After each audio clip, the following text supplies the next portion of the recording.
रामपुर नगर के एक छोटे और खुशहाल गांव में राकेश अपनी पत्नी सीमा और नन्ही सी बेटी पिंकी के साथ झोपड़ी में रहा करता। राकेश और सीमा पूजा पाठ में बहुत विश्वास करते, भगवान को माना करते और नन्ही पिंकी बेटी भी भगवान को दिया जलाए बिना अपना कोई काम शुरू न करती।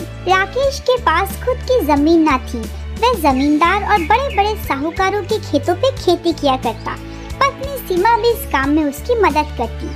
बीज बोना, फसलों की कटाई, बुआई और देखभाल में सीमा पति राकेश के साथ खेतों में जाया करती। दोनों की आर्थिक स्थिति कुछ खास ठीक नहीं थी, बस इतना हो पाता जिससे कि 2 वक्त का खाना मिल जाता। बड़े बड़े साहूकार जमींदार जब भी फसलें उगानी होती, उन्हें इकट्ठा करना होता तो अनपढ़ और गरीब किसानों को ही बुलाया करते, जिसे हिसाब किताब की कुछ खास समझ न हो और साहूकार उन्हें अच्छी तरह से लूट सके। इस बार गजेंद्र साहूकार के खेतों में करेलों की अच्छी फसल हुई थी। दोनों पति पत्नी ने बड़े से टोकरी में पूरे दिन भर उन्हें इकट्ठा किया। जो भी दिहाड़ी मिली उसे राकेश लेकर गांव के पास के ही बाजार में गया। केले के हत्थे, थोड़े बहुत साग और सब्जी और पास के ही किराने की दुकान से तेल, गेहूं, आटा, चावल, नमक, मिर्ची, गरम मसाला और थोड़े बहुत दूसरे मसाले खरीदकर पत्नी सीमा को पकड़ा दिया। इतने दिनों में पहली बार घर में मसाले और थोड़ा बहुत अनाज आया था। सीमा ने उससे बड़े ही प्यार से खीर पकाई और दाल चावल भी उसी के साथ हांडी में बनाकर तैयार कर दिया। दोनों के दिन भर खेतों में मेहनत करने से आज उनके पास खाने के लिए दाल चावल और मीठे में खीर पकाई थी। सभी खाना खाने के बाद राकेश अपने खेतों में वापस आया। गजेंद्र ने इस बार 2-4 बीघा में सिर्फ करेले की फसल ही उगाई थी, जिसकी सारी देखभाल राकेश ने की थी। उसे उम्मीद थी कि इस बार गजेंद्र साहूकार उसे अच्छी खासी मोटी रकम भी देगा। सारे करेलों को बड़ी बड़ी बांस की टोकरियों में भरकर वह गांव के बाजार में गया।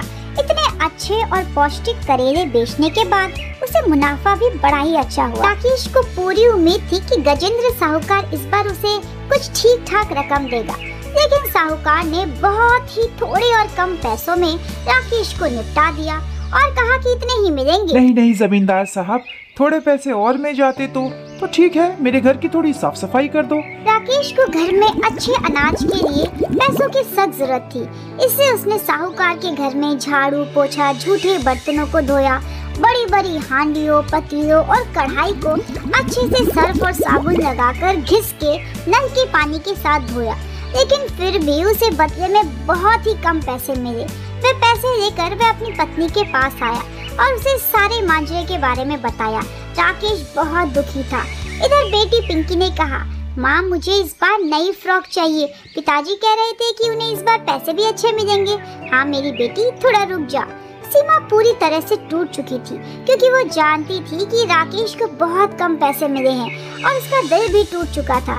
इसलिए सीमा ने जमींदार और साहूकारों के खेतों में खुद ही फसलें उगाने, उन्हें काटने और बाजार में ले जाकर बेचने का फैसला किया।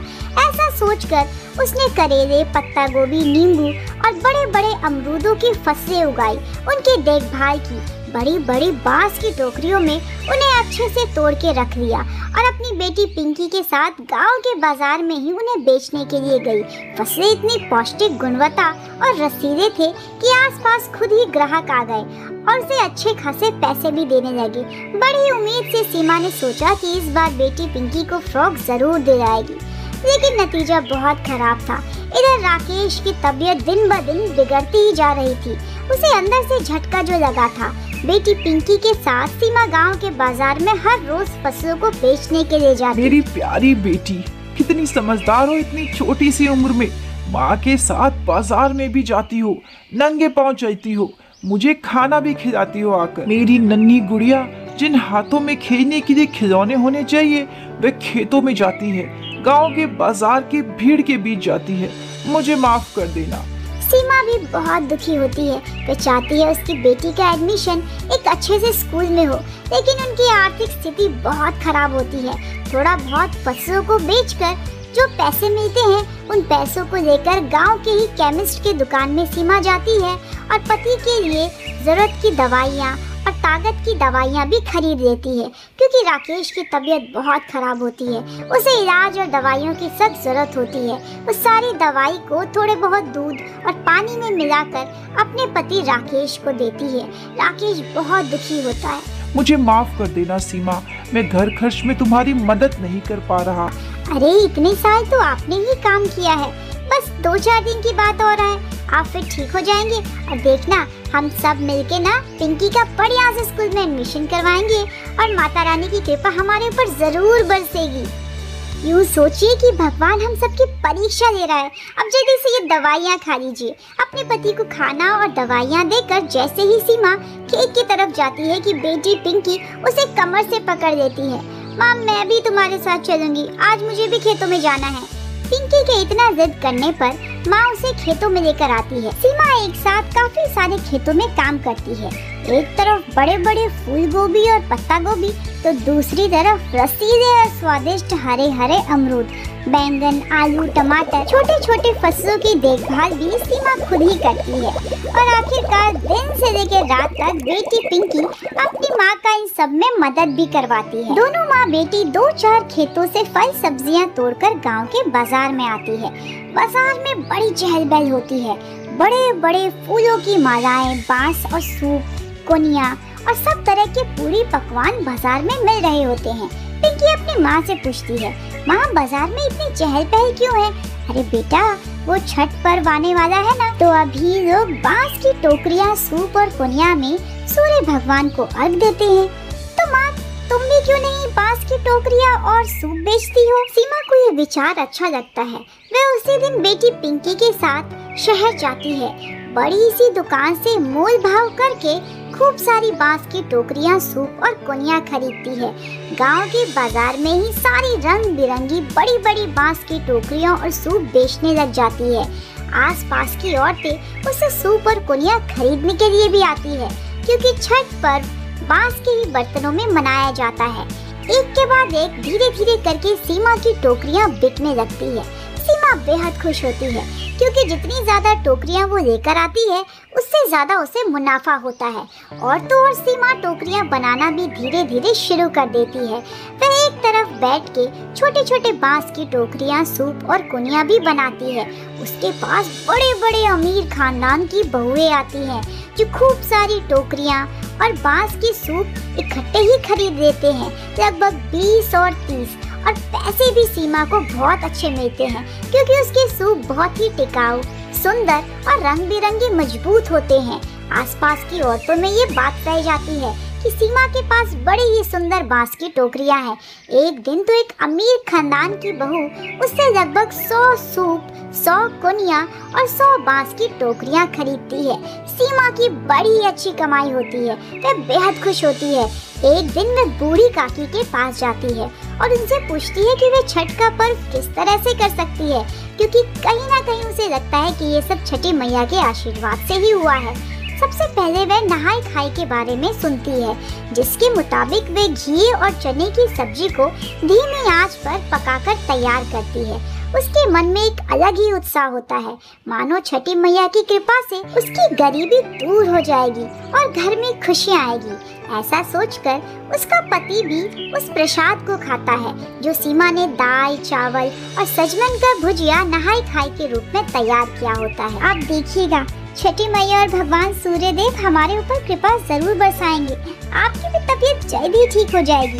ऐसा कहकर गांव की औरतें जहां इकट्ठा होती है, शुद्ध बांस के पत्तों पर खीर, केला, धूप दीप जलाकर भगवान सूर्य देव और छठी मैया को प्रणाम करते हैं। और सारी औरतें उस खीर को प्रसाद के रूप में खाकर व्रत करती है।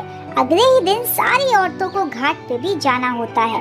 धीरे धीरे अचानक मानो छठी मैया की कृपा से राकेश की तबीयत में भी सुधार आता है। एक दिन सीमा गांव के आंगन में ही बैठती है, आलता लगाने की कोशिश कर रही होती है कि तभी पति राकेश आता है और उसके हाथ पैरों पे सुंदर सिंदूरी और लाल रंग से आलता लगाता है।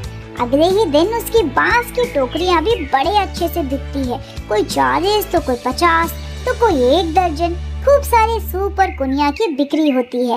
औरतों और सीमा थोड़े बहुत घर खर्च के लिए सिलाई कढ़ाई भी सीख लेती है और गली मोहल्ले पास के ही छोटे बच्चों के लिए फ्रॉक, बड़ी औरतों के लिए सलवार सूट और ब्लाउज सिलने का काम भी करती है। और देखते ही देखते घर की आर्थिक स्थिति में भी सुधार आता है। सीमा ने सिलाई तो यूं ही सीख लिया, लेकिन उसके फायदे बहुत ही अच्छे हुए। घर में 2-4 पैसे और ज्यादा आने लगे। वे लोग तरक्की की तरफ चलने लगे। अब घर में गेहूं, चावल, मक्के की रोटी और बढ़िया बढ़िया खीर स्वादिष्ट पकवान बनने लगे। सीमा को पता था कि ये सब छठी मैया के आशीर्वाद से ही हुआ है। वे दीपक जलाकर छठी मैया को प्रणाम करती है। शाम को घर के बाकी लोग गन्ना और नारियल बड़ी बड़ी टोकरियां लेकर घाट पे जाने की तैयारियां करती है। औरतों ने केसरिया और सिंदूर माथे पे लगाया होता है और पैरों में सुंदर आलते की चित्रकारी की होती है। सबके पास बड़ी बड़ी बांस की टोकरियां, कुनिया और सूप होता है, जिसमें अनानास, टमाटर, मूली, बैंगन, सेब, केला, नाशपाती और नारियल दूसरे फल फूल होते हैं। तो सभी दिया जलाकर संध्या अर्घ देते हैं, भगवान सूर्य देव को प्रणाम करते हैं और छठी मैया का आशीर्वाद लेते हैं। वहाँ पे गांव की बुजुर्ग औरतें भी इस पर्व में शामिल होती है। सभी सीमा की बहुत तारीफ करती हैं। औरतों और छठ में जाने से उसे सबसे बड़ा फायदा ये होता है कि इसे और टोकरियों का ऑर्डर भी मिलता है। घर आकर वह अपने पति को सारी बात बताती है। आपको पता है, विमला काकी ने 40 सूप मंगवाए हैं और प्रेमा चाची ने 15 बांस की टोकरियां और राखी दीदी ने ना 35 कुनिया मंगवाई है। अगले दिन सभी के ऑर्डर के हिसाब से सीमा किसी का कुनिया, सूप और बांस की सुंदर सुंदर टोकरियों को बनाकर तैयार करती है। न सिर्फ गांव के लोग बल्कि आसपास की औरतें भी उसकी बांस की बनी हुई चीजों की बड़ी तारीफ करती है। देखते ही देखते छठी मैया के आशीर्वाद से उसकी सारी टोकरियां अच्छे दामों में बिक जाती है। सुबह एक बार फिर से वह सभी औरतों के साथ सज धज कर तैयार होकर अपने पति के साथ, बेटी पिंकी के साथ सुबह का अर्घ देने के लिए पानी में उतरती है। सभी औरतें बेहद सुंदर लग रही होती है, मानो सबके मन में उत्साह बढ़ा हो।